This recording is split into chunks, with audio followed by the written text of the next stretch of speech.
بسم الله والصلاة والسلام على رسول الله. I would like to welcome all of you again in this today, Wednesday, April 15th, 2020, for the Management 512 Organizational Behavior and Leadership. And we are in the Greenburg textbook. And two more chapters and we'll finish the whole course. Today, chapter 14, organizational culture, creativity, and innovations. It is put our maximum light or some more lights. And we'll go over this very interesting chapter, very nice chapter. We talked about organizational culture and creativity. Okay. I always forgot to start my watch. I just started it. And when we talk about organizational culture, okay? When we talk about organizational culture, what do we mean by organizational culture? Organizational culture is a cognitive framework consisting of attitudes, values, behavioral norms, and expectations shared by organization member. Let me give you an example. KFUPM graduate, a student just graduated, and he has been accepted to work on Aramco. Okay. And he wanted to make a good impression about the first day going to work. He told himself, Aramco starts at 7 o'clock. I will be there 6:30 to give good impression about myself. He went there early and he reached there a little bit before 6:30, and first surprise, he found the parking lot, lots of cars over there. Then he went to the department and he found almost everybody there at 6:30. They came before 7 o'clock. Therefore, Aramco culture, not to be there on time, to be there at least half hour ahead of time. That's Aramco culture, okay?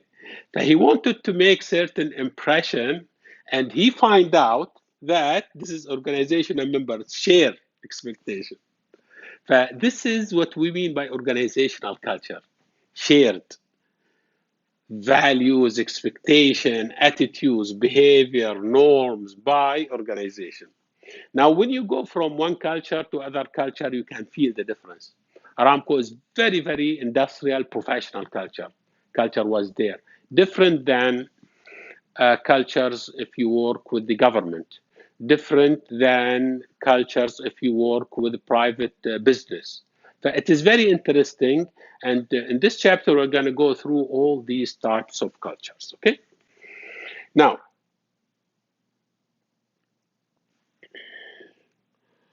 organizational, the core culture characteristic or characteristics are, they are sensitive to other or sensitivity to others.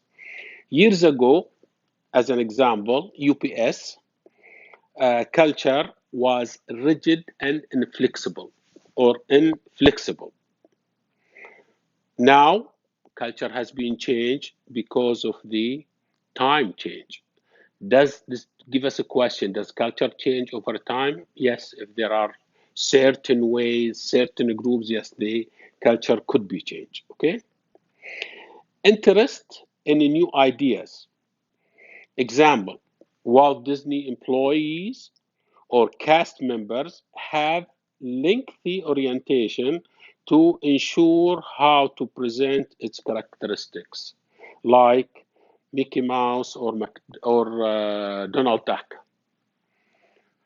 We have certain perception about Mickey Mouse characters and Donald Duck and Daisy and other characters within. Now those have certain perspective. Therefore, at Walt Disney, those people who usually represent them, and if you go to Disneyland or Disney cities or the places, those people, when they come, they have to go by a certain way to maintain that image for these characters. Willingness to take risk.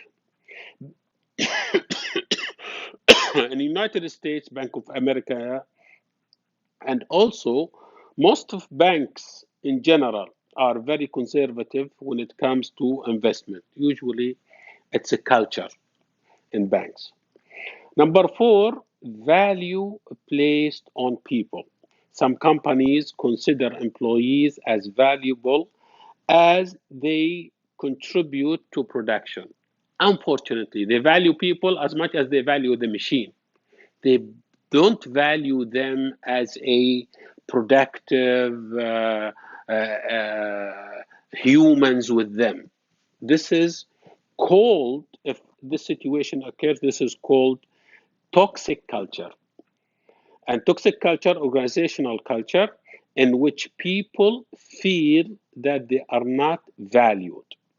While healthy organizational culture, again, Aramco is a good example, Walt Disney is a good example, defined as a people who are feel that they are valued. Characteristics of healthy cultures are everyone in the organization is open, humble. Individuals are held accountable and accept personal responsibilities for their actions. Then, within appropriate limits, people are free to take risks. Then, the commitment to doing things well is very high.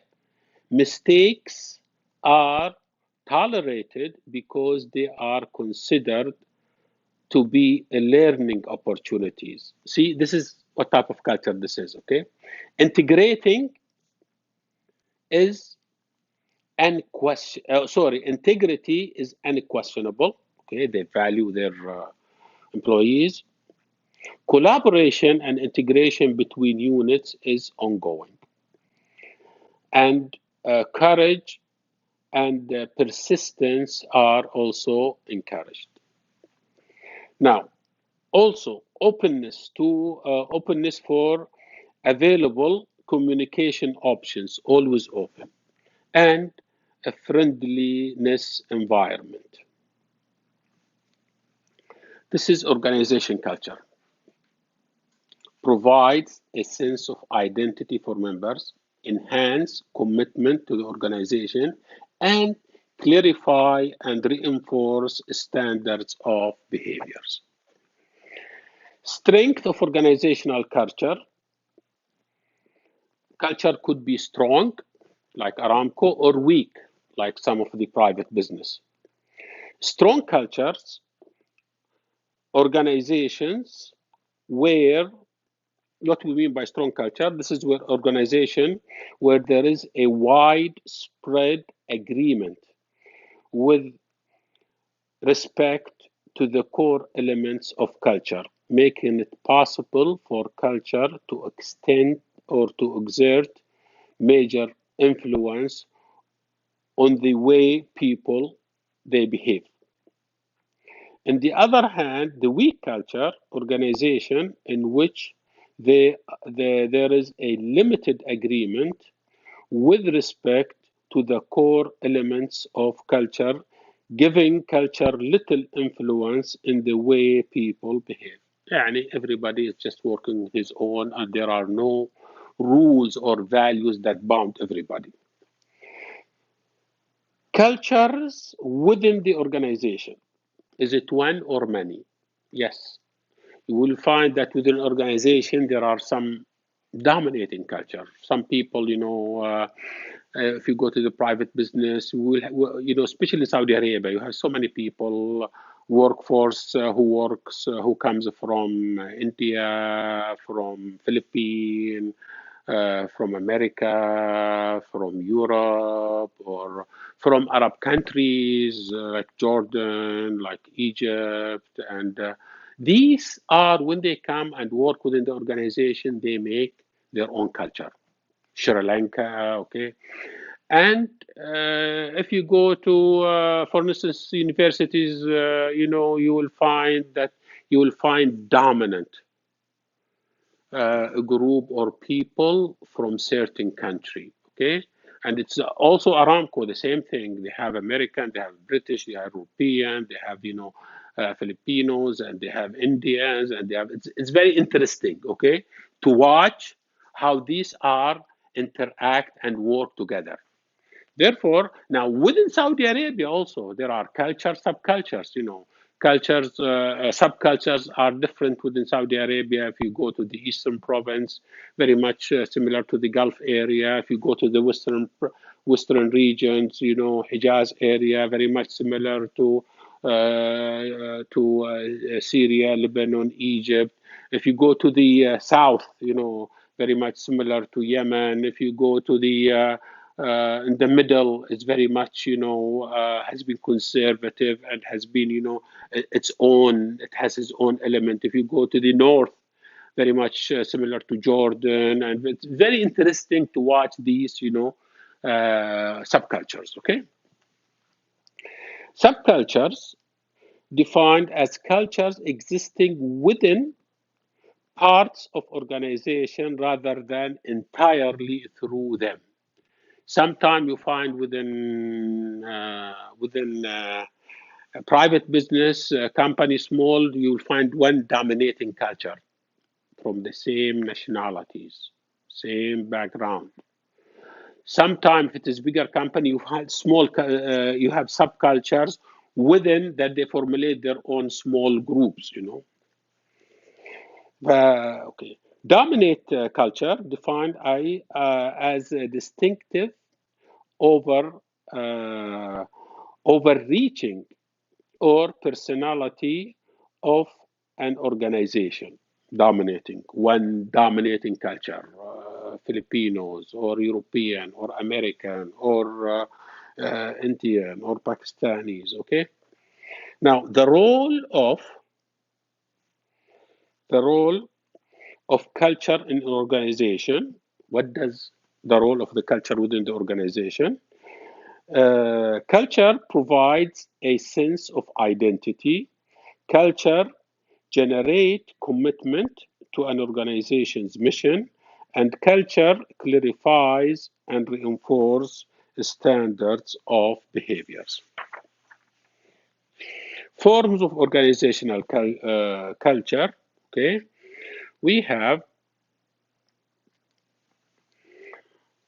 depending on the flexibility and discretion, it could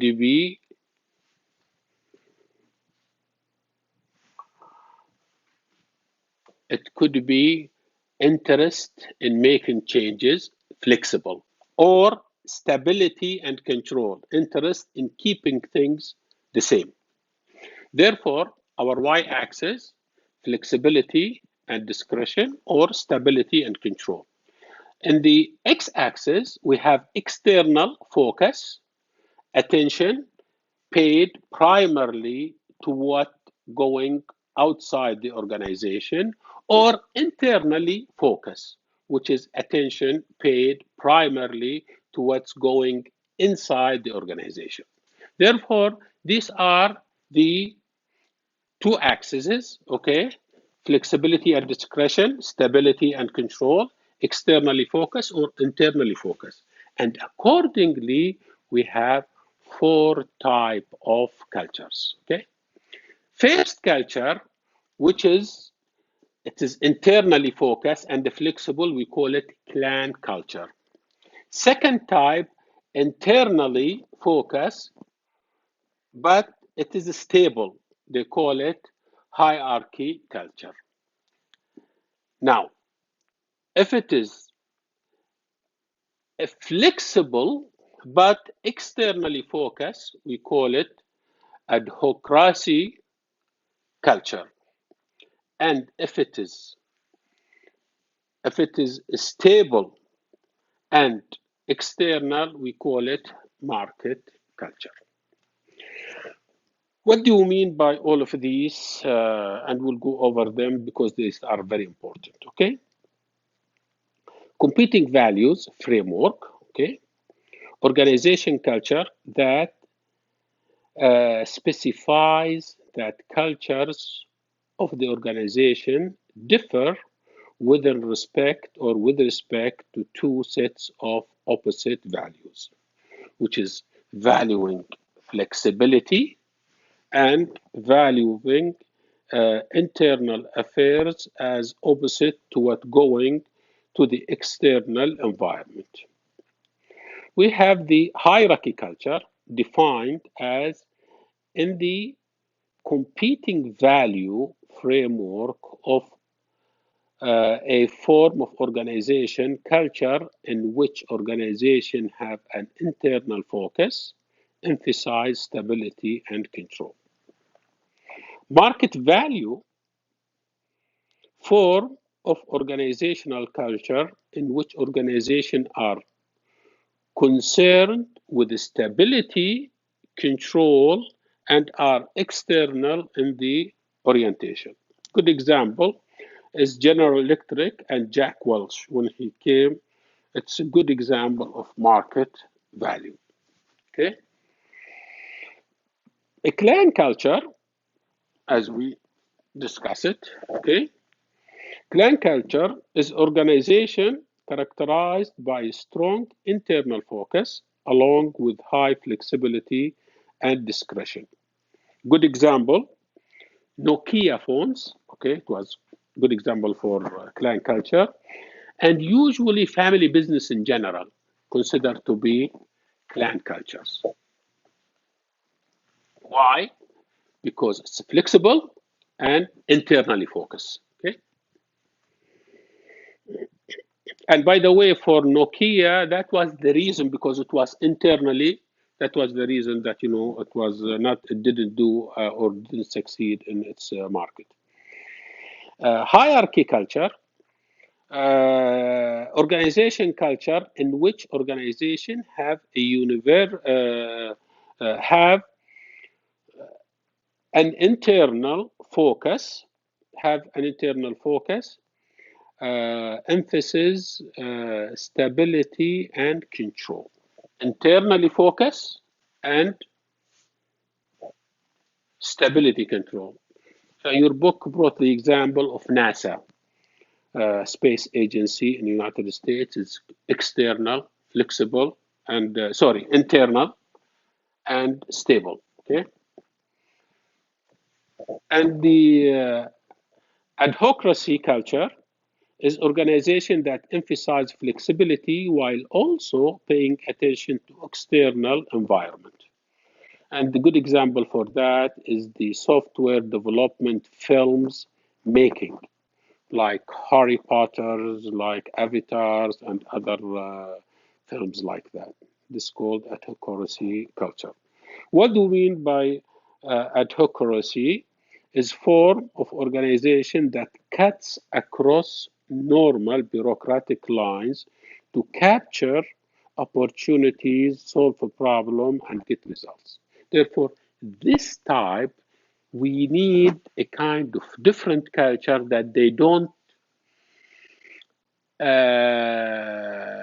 pay attention to the hierarchy, to whom to report to. They just cut across all of the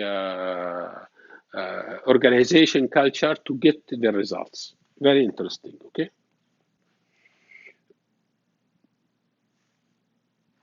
Transiting organizational culture. Transmitting organizational culture.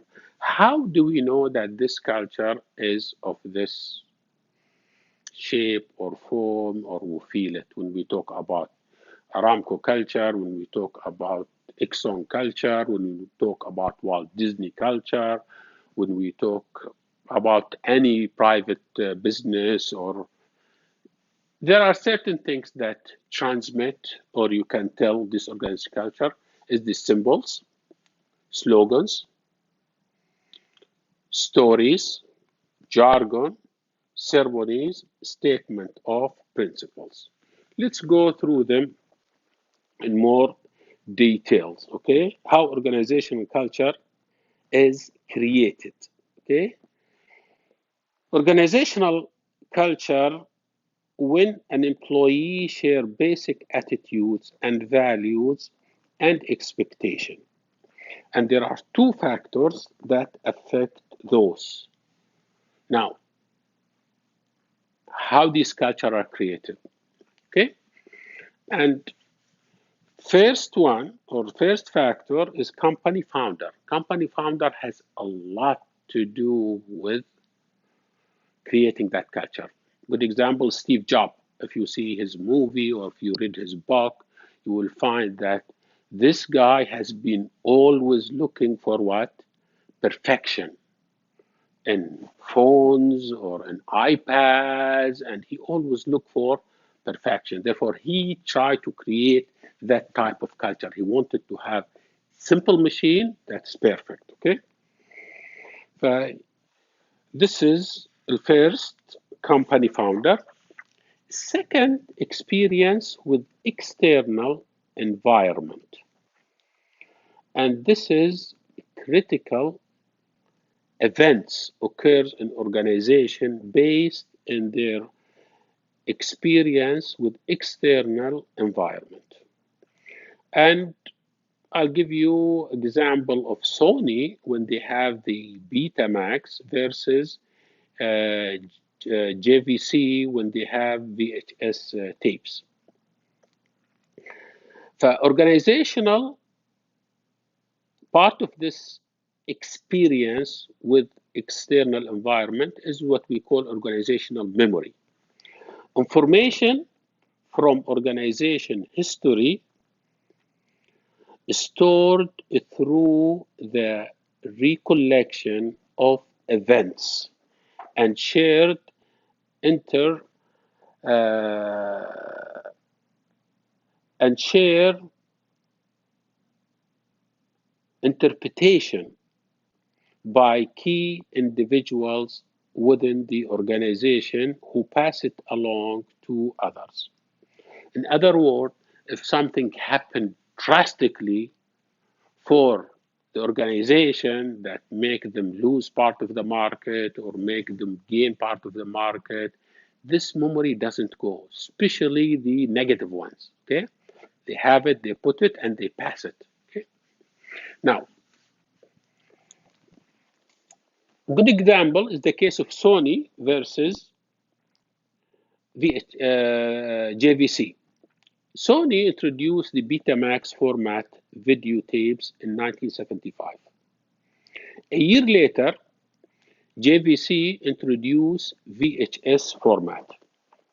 VHS dominated the market and Betamax got out of the market. Sony is very strong. Now, why that happened? Sony made two mistakes. Number one, Sony licensed its technology of the Betamax, which made it less popular, while JVC permitted open sharing its technology, made it available and made it open for everybody to copy it and to use it. Sony, number two factor that made Sony make that mistake, Sony failed to anticipate the demand for pre-recorded movies, leading studios to release film on VHS format instead. Sony never captured the market and got out of business or got out of the market in 1988. Of course, for that particular, which is the Betamax. And I remember it, and we used it, and it is very interesting. It was much nicer, by the way, smaller than JVS. JVS was big, and the Betamax is small. I should have brought you example of those so that you can see it and imagine what I'm talking about. Now, the question, did Sony learn from that lesson? And the answer is yes. It helped them a lot against Toshiba battle, and their battle against Toshiba, when they introduce what we call BD DVD, which is a Blu-ray discs, that beats the high definition HD DVD. And this is DVDs, okay? And oops, DVD inside my the DVD discs are Sony made high quality DVD or discs. They call it Blu-ray, and this time they make it open. They got the lesson when they lost against the GVC.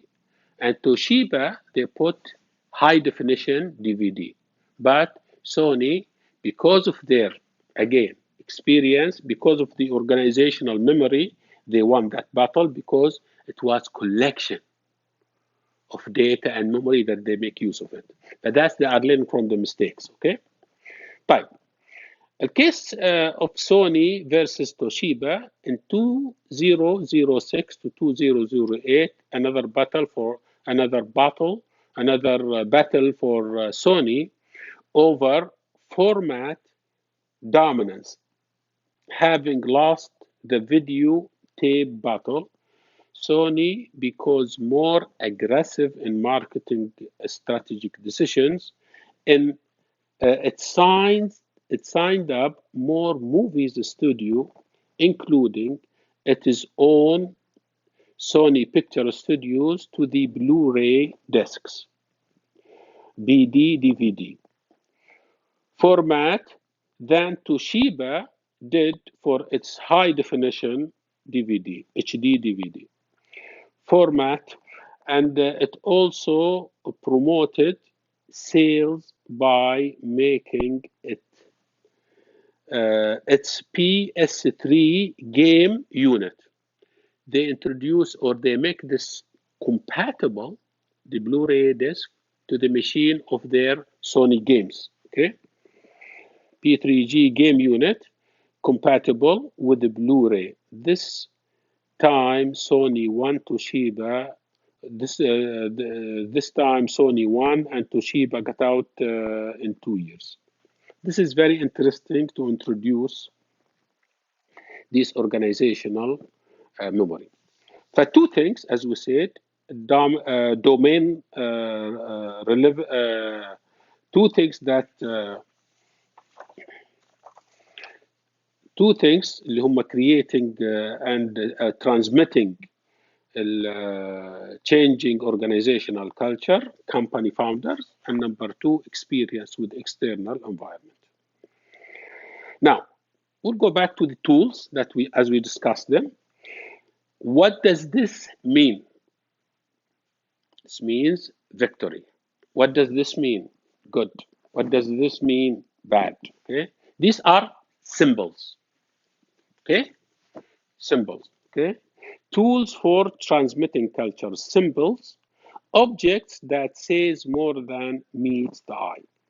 Symbol defined as material objects that connect meaning that extend beyond their intrinsic content.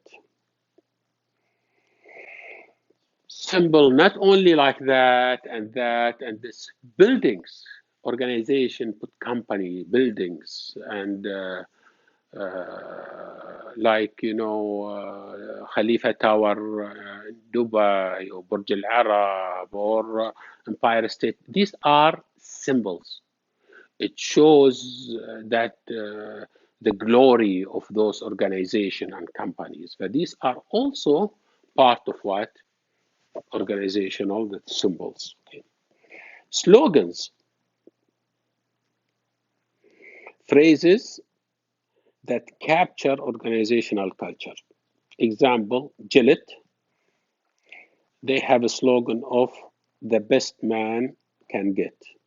Walmart have a slogan of save money, live better. McDonald's, I am loving it.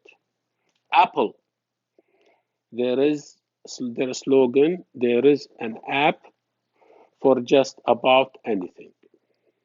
This is a slogan. Okay? And jargons are a special language that define culture. Example, geek keys. This is encoded pass card to access entire area. People sometimes call them geeks. Okay? Or ego surfing, entering your own name in a search engine. Some people, they just try to put, they have a way to, each time you put a search and your name come the first person to be. Ceremonies, okay? Ceremonies are special events that commemorate corporate value. In other words, ceremonies are celebrating of an organization's basic value and assumptions.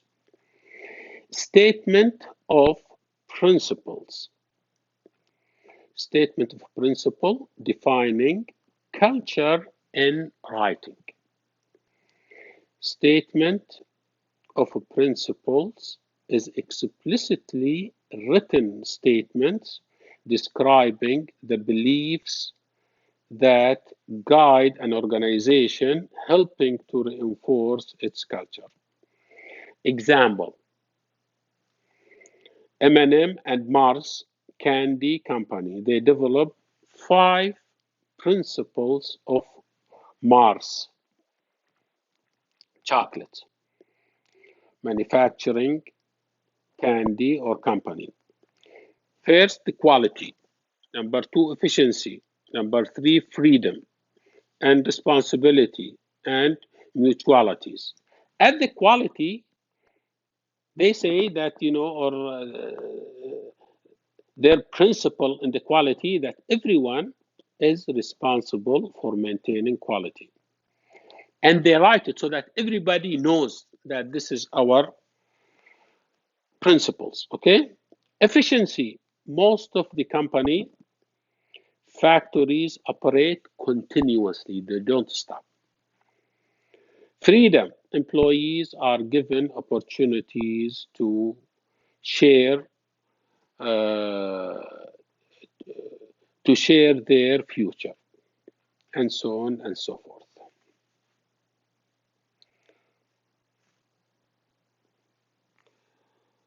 How organizational culture changes, or why does organizational culture change? They change for several reasons.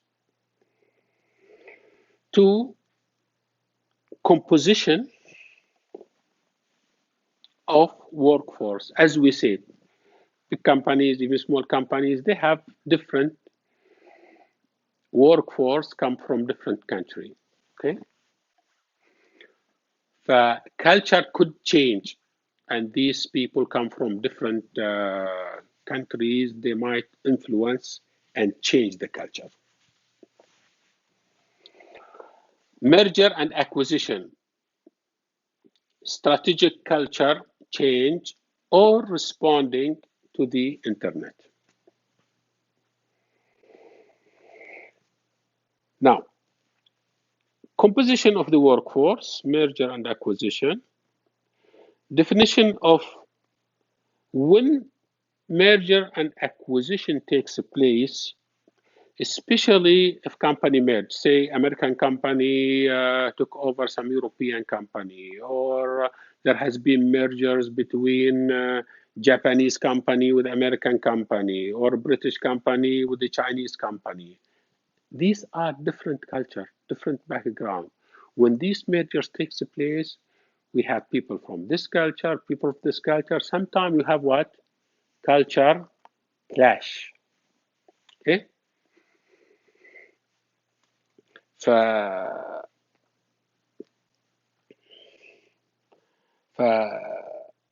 culture clash, okay, is a problem resulting from attempts to merge two or more organizational cultures that are incompatible. Problem if they are not incompatible, okay? The role of the leaders, top management, to make it compatible. And for that reason, they do culture due diligence analysis, just like when you do due diligence for financial investment or anything, you do also culture due diligence analysis. Before merging or acquisition is finalized, the process of analyzing the culture of both organizations to ensure their compatibility.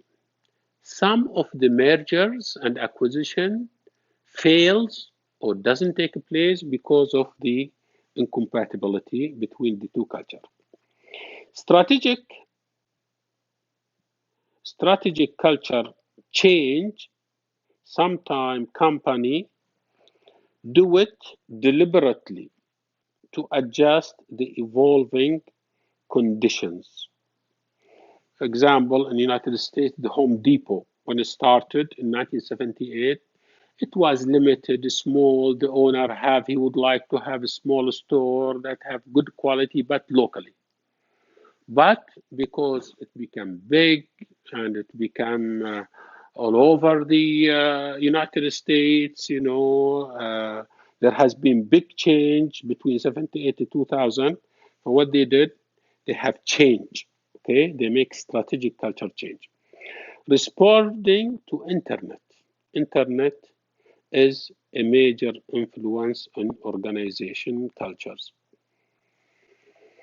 Internet is changing the way we make business. Right now, we are living this with the corona COVID-19, Everything, education and business has radically changed and literally transferred to the internet. Everything is being done through the internet. Very, very interesting. But this is responding to the internet. It is very interesting that what we are going through and we are living that. Okay.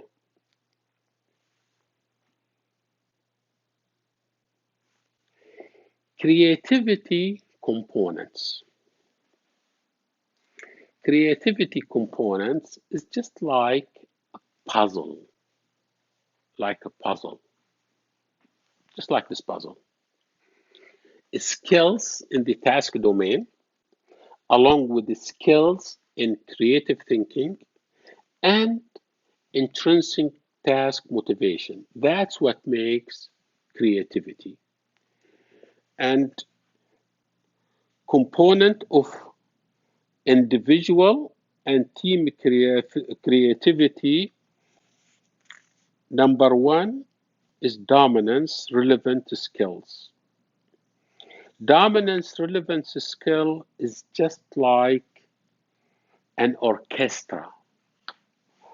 And the orchestra person or the orchestra, they have their leader who just tell people what to do. He is the one who order them, or like a coach for football team or soccer team. These are, there should be, he knows and he makes harmony in order to make it successful. Creativity is also like that. Okay, the component of individual and team creativity, domain relevant skill. Just like orchestra, you have to feel the rhythm so that you can be very successful. Creativity relevant skills break mental sets that take a new perspective. Do not stick to old ways of thinking or doing things.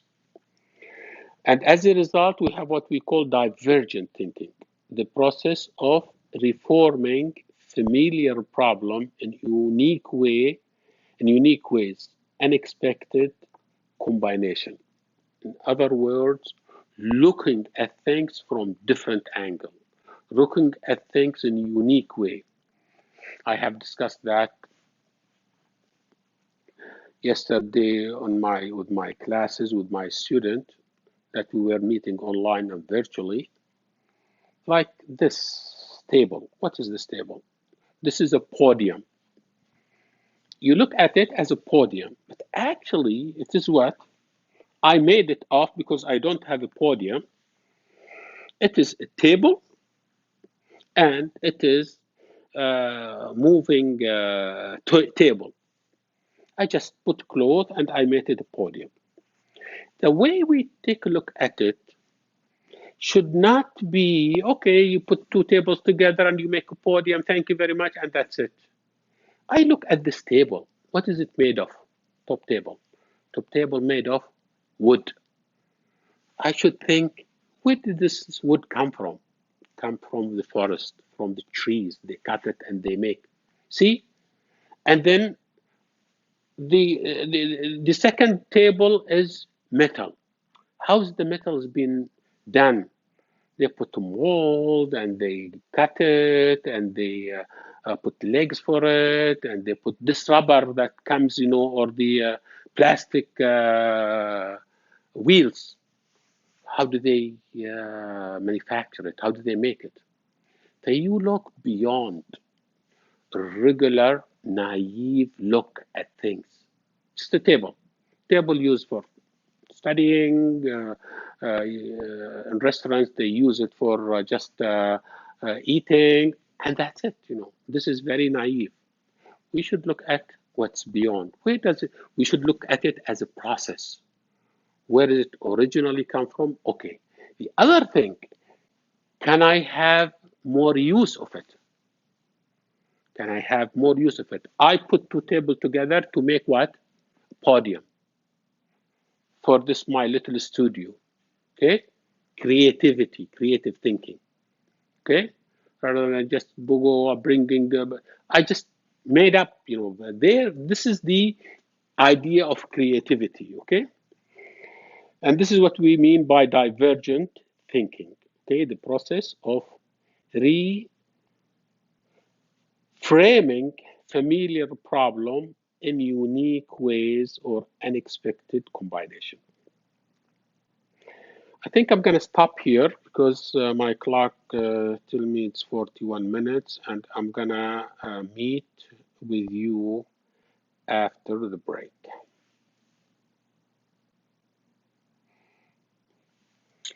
Thank you very much, and we'll take the break and we'll meet after the break.